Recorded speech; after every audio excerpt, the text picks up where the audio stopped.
हमारे सभी दर्शकों को सादर प्रणाम। जय श्री कृष्ण। आज हम विवाह में देरी के अन्य कारण पर चर्चा करेंगे। बहुत ही महत्वपूर्ण योग है। इस योग को, आज जो योग बता रहा हूँ, इस योग को सामान्य तौर से अगर आप कुंडली में देखते हैं तब भी आपको यह सामान्य ही लगेगा, लेकिन इस योग से भी विवाह में देरी बनती है। बड़ा ही विचित्र योग है। यह योग किसी भी भाव में बन सकता है, कुंडली के किसी भी भाव में बन सकता है। इस योग के बारे में शास्त्रों में लिखा है कि विवाह होता ही नहीं, ऐसा भी लिखा है। लेकिन सामान्य तौर से हमने भी देखा है कि विवाह में देरी बनती है। इसके साथ ही इस योग में एक बात मैं आपको और स्पष्ट करूंगा कि उस योग से एक योग और बताऊंगा, उस योग से पति पत्नी में दूरी भी बन जाती है। वे दोनों एक दूसरे से अलग रहते हैं काफ़ी समय तक। तलाक वाली स्थिति भी नहीं बनती है, लेकिन अलग रहते हैं। तो उस स्थिति को भी मैं यहाँ पर स्पष्ट करूँगा। तो सबसे पहले तो आप इस कुंडली को देखें, सभी भावों को आप समझ लें। सप्तम भाव किसे कहते हैं, लग्न किसे कहते हैं। हालांकि इस योग में किसी भी भाव का विशेष वर्णन नहीं है, केवल ग्रहों की स्थितियां आप समझेंगे तो इस योग को आसानी से किसी भी कुंडली में समझ पाएंगे। यह बहुत ही दुर्लभ योग है। इस योग के प्रभाव सप्तम में ना हो तब भी वैवाहिक देरी, विवाह में देरी बनती है। तो सबसे पहले बात करेंगे ग्रहों के बारे में। कौन कौन से ग्रह इस योग को बनाते हैं। शुक्र और चंद्रमा, शनि और मंगल के कारण यह योग बनता है। अब कुंडली में इन 4 प्लैनेट्स को, 4 ग्रहों को कैसे देखें, तो इसके लिए सबसे पहले आपको शुक्र और चंद्रमा को कुंडली में देखना होगा। कहीं आपकी कुंडली में शुक्र और चंद्रमा एक साथ किसी एक ही भाव में, कोई भी भाव हो सकता है कुंडली का, एक साथ तो नहीं बैठे हुए हैं। एक ही राशि पर, एक ही भाव में शुक्र और चंद्रमा साथ में बैठे हुए हैं। पहली स्थिति तो आपको यही देखनी है। और दूसरी स्थिति, जहां पर शुक्र और चंद्रमा जिस किसी भाव में बैठा हुआ है, कोई भी भाव हो सकता है, उस भाव से वापस आप गिनती करें। उससे ठीक 7वें स्थान पर यदि शनि और मंगल बैठे हो, ध्यान से सुन ले, मैं शुक्र और चंद्रमा किसी भी भाव में, कुंडली के किसी भी भाव में बैठे हुए हों, और शनि और मंगल वहां से गिनने पर, जहां पर शुक्र और चंद्रमा बैठा हुआ है, वहां से गिनने पर उनसे 7वें घर में, 7वें स्थान पर जहां पर शुक्र है, मैं आपको समझाऊंगा पूरा विधि से, वहां पर मंगल शनि हो तो इस प्रकार का अशुभ योग बन जाता है और विवाह में देरी या विवाह होता ही नहीं, व्यक्ति स्वयं ही कारण बनता है। उसे भी समझाऊंगा। जैसे मान लीजिए किसी व्यक्ति की कुंडली में, इस कुंडली को ध्यान से देखें, लग्न जहां लिखा है, प्रथम भाव लिखा है, वहां पर शुक्र और चंद्रमा हो, और उससे ठीक 7वां स्थान कौन सा होगा, 7वां भाव। तो मंगल शनि 7वें में बैठे हों तब यह योग बनता है। यदि शुक्र और चंद्रमा दूसरे भाव में बैठे हों किसी व्यक्ति की कुंडली में, और मंगल शनि 8वें भाव, ध्यान से देखें, 8वें भाव में बैठे हों, तब इस प्रकार का योग बनेगा। यदि किसी व्यक्ति की कुंडली में शुक्र और चंद्रमा तीसरे भाव में बैठे हों, और मंगल और शनि 9वें भाव में, 9वें भाव में, भाग्य स्थान में बैठे हों, तो इस प्रकार का योग बनेगा कि विवाह होगा ही नहीं। यदि किसी व्यक्ति, लड़का हो चाहे लड़की, उसकी कुंडली में शुक्र चंद्रमा 4थे भाव में बैठे हों, और शनि मंगल 10वें भाव, 10वें भाव में बैठे हों, तब ऐसी स्थिति बनेगी। फिर अगली स्थिति, शनि और मंगल 11वें भाव में बैठे हों, शुक्र चंद्रमा 5वें भाव में बैठे हों, ठीक वहाँ से 7वां स्थान 11वां भाव होगा। तो पांचवें भाव में शुक्र चंद्रमा और 11वें भाव में शनि मंगल हो तब भी ऐसी स्थिति बनेगी। छठे भाव में शुक्र और चंद्रमा हो, वैसे भी शुक्र छठे भाव में अकारक होता है, अच्छी स्थिति में नहीं होता है। ऐसी स्थिति में यदि मंगल शनि 12वें भाव में बैठे हों तब ऐसी स्थिति बनेगी। यह योग ऐसे ही बनता है। सप्तम भाव में शुक्र चंद्रमा हो, लग्न में मंगल शनि हो, तब इस प्रकार का योग बनेगा।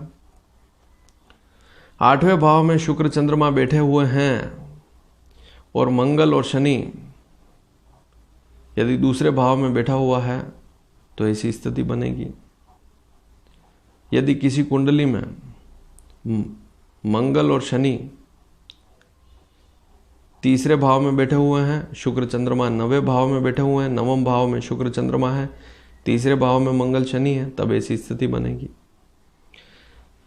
किसी व्यक्ति की कुंडली में शुक्र और चंद्रमा 10वें भाव में है, मंगल शनि चौथे भाव में, तब ऐसी स्थिति बनेगी। किसी व्यक्ति की कुंडली में शुक्र चंद्रमा 11वें भाव में है और मंगल शनि 5वें भाव में, तब ऐसी स्थिति बनेगी। और अंतिम, किसी व्यक्ति की कुंडली में शुक्र चंद्रमा 12वें भाव में बैठे हैं और मंगल शनि छठे भाव में हैं, तब ऐसी स्थिति बनेगी। तो 12 स्थितियां हैं, सारी स्थितियां मैंने आपको बता दी। ऐसी स्थिति में कहने का तात्पर्य शुक्र चंद्रमा जहां बैठे हुए हैं वहां से 7वां स्थान गिनना है। वहां पर यदि मंगल शनि बैठे हों तो विवाह में समस्या होगी, विवाह में देरी होगी। वैवाहिक समस्याएं भी होती है, विवाह होने के बाद भी समस्याएं होती है। अब ऐसा क्यों होता है? इसका सबसे बड़ा कारण यह है कि शुक्र और चंद्रमा, आप ध्यान से देखें, दोनों साथ में कुंडली में बैठ जाएं।